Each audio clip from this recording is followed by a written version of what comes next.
ಕತೆ ಥೈಲ್ಯಾಂಡ್ ನ ಬ್ಯಾಂಕಾಕ್ ನಗರದಲ್ಲಿ ಶುರುವಾಗುತ್ತೆ. ಇಲ್ಲಿ ನಾವು ಸಿಯಾಂಗ್ ಅನ್ನೋ ಒಬ್ಬ ವ್ಯಕ್ತಿಯನ್ನ ನೋಡ್ತೀವಿ. ಇವನು ಮೀನ್ ಸಪ್ಲೈ ಮಾಡೋ ಕೆಲಸ ಮಾಡ್ತಿರ್ತಾನೆ. ಒಂದು ದಿನ ತನ್ನ ಬಾಸ್ ಜೊತೆ ಸಪ್ಲೈ ಮಾಡೋಕೆ ಹೋಗಿರುವಾಗ ರಸ್ತೆ ಮಧ್ಯೆ ಒಂದು ಟ್ರಕ್ ನಿಂತಿರೋದನ್ನ ನೋಡ್ತಾನೆ. ಇದನ್ನ ನೋಡಿ ಸಿಯಾಂಗ್ಗೆ ಏನೋ ಅನುಮಾನ ಬರುತ್ತೆ. ಅವನು ದಾರಿ ಬದಲಾಯಿಸೋಕೆ ಪ್ರಯತ್ನ ಮಾಡ್ತಿದ್ದಂತೆ ಇದ್ದಕ್ಕಿದ್ದಂತೆ ಕೆಲವು ಗುಂಡಾಗಳು ಹೊರಗೆ ಬಂದು ಅವರ ವಾಹನವನ್ನು ಸುತ್ತುವರಿತಾರೆ. ಆದ್ರೆ ಸಿಯಾಂಗ್ ನ ಬಾಸ್ ಮಾತ್ರ ಏನೂ ಆಗಿಲ್ಲ ಅನ್ನೋ ತರ ಶಾಂತವಾಗಿ ಕೂತಿರ್ತಾನೆ. ಇವನು ಹೀಗೆ ಕುಳಿತಿರೋಕೆ ಕಾರಣನೂ ಇದೆ. ಅಷ್ಟರಲ್ಲಿ ಒಬ್ಬ ಗುಂಡಾ ಬಾಸ್ ಹತ್ತಿರ ಬರ್ತಿದ್ದಂತೆ ಸಿಯಾಂಗ್ ಮುಂದೆ ಬಂದು ಅವನಿಗೆ ಭರ್ಜರಿಯಾಗಿ ಹೊಡಿತಾನೆ. ನಂತರ ಸಿಯಾಂಗ್ ಮತ್ತು ಗುಂಡಾಗಳ ಮಧ್ಯೆ ಒಂದು ಭೀಕರವಾದ ಫೈಟ್ ಶುರುವಾಗುತ್ತೆ. ಕೆಲವೇ ನಿಮಿಷದಲ್ಲಿ ಸಿಯಾಂಗ್ ಒಬ್ಬೊಬ್ಬರನ್ನಾಗಿ ಎಲ್ಲ ಗುಂಡಾಗಳನ್ನು ಸೋಲಿಸ್ತಾನೆ. ಆದರೆ ಫೈಟ್ ಮಧ್ಯೆ ಒಬ್ಬ ಗುಂಡಾ ವಾಹನದಲ್ಲಿದ್ದ ಒಂದು ರಹಸ್ಯ ಬಾಕ್ಸ್ ತೆಗೆದುಕೊಂಡು ಓಡೋಕೆ ಪ್ರಯತ್ನ ಮಾಡ್ತಾನೆ. ಆಗ ಸಿಯಾಂಗ್ ನ ವಾಸ್ ಹಿಂದಿನಿಂದ ಬಂದು ಅವನಿಗೆ ಹೊಡೆದು ಪ್ರಜ್ಞೆ ತಪ್ಪೋ ತರ ಮಾಡ್ತಾನೆ ಮತ್ತು ಬಾಕ್ಸ್ ಅನ್ನು ವಾಪಸ್ ತಂದ್ಕೊಳ್ತಾನೆ. ಇದಾದ ನಂತರ ಇಬ್ರು ಕೂಡ ಸಪ್ಲೈ ಕಂಪನಿಗೆ ಹೋಗ್ತಾರೆ. ಅಲ್ಲಿ ಕಂಪನಿಯ ಮ್ಯಾನೇಜರ್ ಜೋಜಿ ಎಲ್ಲ ಬಾಕ್ಸ್ ಗಳನ್ನು ಚೆಕ್ ಮಾಡ್ತಿರ್ತಾನೆ. ಒಂದು ಬಾಕ್ಸ್ ಓಪನ್ ಆಗಿರುತ್ತೆ. ಅದನ್ನು ನೋಡಿ ಕೋಪಗೊಂಡು ಆ ಬಾಕ್ಸ್ ನ ಹಣವನ್ನು ಸಿಯಾಂಗ್ ನ ಬಾಸ್ ನ ಸಂಬಳದಲ್ಲಿ ಕಟ್ ಮಾಡ್ತಾನೆ ಮತ್ತು ಆ ಬಾಕ್ಸ್ ಅನ್ನು ಅವರಿಗೆ ಕೊಡ್ತಾನೆ. ನಂತರ ಅವರು ವರ್ಕ್ಶಾಪ್ ಗೆ ವಾಪಸ್ ಬರ್ತಾರೆ. ಅಲ್ಲಿ ಸಿಯಾಂಗ್ ಬಾಸ್ ಅವನಿಗೆ ಒಂದು ಹೆವಿ ಬೈಕ್ ಕೊಡ್ತಾನೆ ಮತ್ತು ಹೇಳ್ತಾನೆ, ಇನ್ನು ಮುಂದೆ ನೀನು ಸಪ್ಲೈ ಕೆಲಸವನ್ನು ಈ ಬೈಕ್ ನಲ್ಲೇ ಮಾಡಬೇಕು ಎಂದು ಹೇಳ್ತಾನೆ. ಇದಾದ ಮೇಲೆ ಆ ಓಪನ್ ಮಾಡಿದ್ದ ಬಾಕ್ಸ್ ನೋಡಿದಾಗ ಅದರೊಳಗೆ ಒಂದು ವಿಚಿತ್ರ ಮತ್ತು ಅಪರೂಪದ ಮೀನು ಇರೋದು ಗೊತ್ತಾಗುತ್ತೆ. ಬಾಸ್ ಆ ಮೀನಿನ ಒಂದು ತುಂಡನ್ನು ಕತ್ತರಿಸಿ ಸಿಯಾಂಗೂ ಕೊಡ್ತಾನೆ. ಇದನ್ನು ಮನೆಗೆ ತೆಗೆದುಕೊಂಡು ಹೋಗಿ ನಿನ್ನ ಫ್ಯಾಮಿಲಿ ಜೊತೆ ಇದನ್ನು ತಿನ್ನು ಎಂದು ಹೇಳ್ತಾನೆ. ಇದೇ ಸಮಯದಲ್ಲಿ ನಮಗೆ ಸಿಯಾಂಗ್ ನ ಭೂತ ಕಾಲ ಗೊತ್ತಾಗುತ್ತೆ. ಸಿಯಾಂಗ್ ಸಾಮಾನ್ಯ ಸಪ್ಲೈ ಹುಡುಗ ಆಗಿರುವುದಿಲ್ಲ. ಕೆಲವು ವರ್ಷಗಳ ಹಿಂದೆ ಬ್ಯಾಂಕಾಕ್ ನಲ್ಲಿ ಪ್ರಸಿದ್ಧ ಮಾರ್ಷಲ್ ಆರ್ಟ್ಸ್ ಫೈಟರ್ ಆಗಿರ್ತಾನೆ. ಆದರೆ ಈಗಿನ ಪರಿಸ್ಥಿತಿ ಕಾರಣದಿಂದ ಅವನು ಸರಳ ಜೀವನವನ್ನು ನಡೆಸ್ತಾ ಇರ್ತಾನೆ.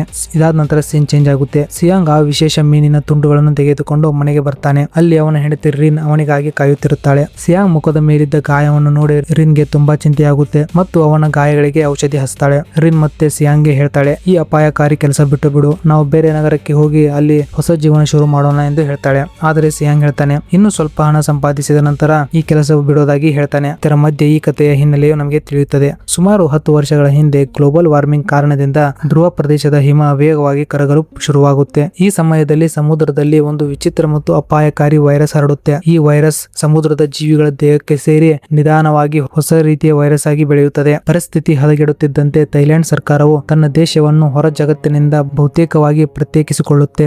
ದೇಶದ ಆಹಾರ ಉತ್ಪಾದನೆಗಳನ್ನು ಉಳಿಸಿಕೊಳ್ಳಲು ಕಠಿಣ ನಿಯಮಗಳನ್ನು ಜಾರಿಗೆ ತರುತ್ತದೆ. ಆದರೆ ಇದರ ಲಾಭ ಶ್ರೀಮಂತರಿಗೆ ಮಾತ್ರ ಸಿಗುತ್ತಿರುತ್ತದೆ. ಬಡ ಜನರು ಆಹಾರ ಮತ್ತು ಶುದ್ಧ ನೀರಿಗಾಗಿ ಪ್ರತಿದಿನವೂ ಹೋರಾಡಬೇಕಾಗುತ್ತದೆ. ಕಾನೂನುಗಳು ಕೂಡ ತುಂಬಾ ಕಠಿಣವಾಗಿರುತ್ತದೆ. ಇದರಿಂದಾಗಿ ಕೆಲ ಬಡ ಜನರು ಸೇರಿ ಒಂದು ರಹಸ್ಯ ಗ್ಯಾಂಗ್ ಗಳನ್ನು ರಚಿಸಿರುತ್ತಾರೆ. ಇವರ ಕೆಲಸ ಫುಡ್ ಸಪ್ಲೈ ವಾಹನಗಳನ್ನು ದೋಚುವುದು ಮತ್ತು ಅಲ್ಲಿರುವ ಆಹಾರವನ್ನು ಕದಿಯುವುದು. ನೀವು ನೋಡಿರಬಹುದು, ಮೊದಲನೇ ಸೀನ್ ನಲ್ಲಿ ಸಿಯಾಂಗ್ ನ ವಾಹನಕ್ಕೂ ಕೂಡ ಇದೇ ರೀತಿಯ ಒಂದು ಸಣ್ಣ ಗ್ಯಾಂಗ್ ಅಟ್ಯಾಕ್ ಮಾಡಿರುತ್ತೆ. ಇದಾದ ನಂತರ ಮತ್ತೆ ಸೀನ್ ಚೇಂಜ್ ಆಗುತ್ತೆ. ಮತ್ತೊಂದೆಡೆ ರೀನ್ ತನ್ನ ಕೆಲಸಕ್ಕಾಗಿ ಹೋಗಲು ಸಿದ್ಧಳಾಗ್ತಾಳೆ. ರೀನ್ ಕೂಡ ಈ ನಗರದ ಒಂದು ದೊಡ್ಡ ಆಸ್ಪತ್ರೆಯಲ್ಲಿ ಡಾಕ್ಟರ್ ಆಗಿ ಸೇವೆಯನ್ನು ನಿರ್ವಹಿಸುತ್ತಿರುತ್ತಾಳೆ. ಆಗ ಆಸ್ಪತ್ರೆಯ ವ್ಯಾನ್ ರೀನ್ ಮನೆ ಹತ್ರ ಬರುತ್ತೆ. ಆಸ್ಪತ್ರೆಗೆ ಹೋಗಲು ರೀನ್ ವ್ಯಾನ್ ಹತ್ತುತ್ತಾಳೆ. ಆಸ್ಪತ್ರೆಗೆ ಹೋಗುವ ವ್ಯಾನ್ ನಲ್ಲಿ ನೋರಾ ಎಂಬ ನರ್ಸ್ ಮತ್ತು ಅವಳ ಮಗ ಬಡಿಯನ್ನು ನೀವು ನೋಡಬಹುದು. ಬಡಿಗೆ ಅಸ್ತಮಾ ಕಾಯಿಲೆ ಇರುತ್ತೆ. ಆದ್ದರಿಂದ ನೋರಾ ಯಾವಾಗಲೂ ಅವನನ್ನು ಜೊತೆಯಲ್ಲೇ ಇಟ್ಟುಕೊಂಡಿರುತ್ತಾಳೆ. ರೀನ್ ಮತ್ತು ಬಡಿ ನಡುವೆ ಒಳ್ಳೆಯ ಸ್ನೇಹ ಬೆಳೆದಿರುತ್ತೆ.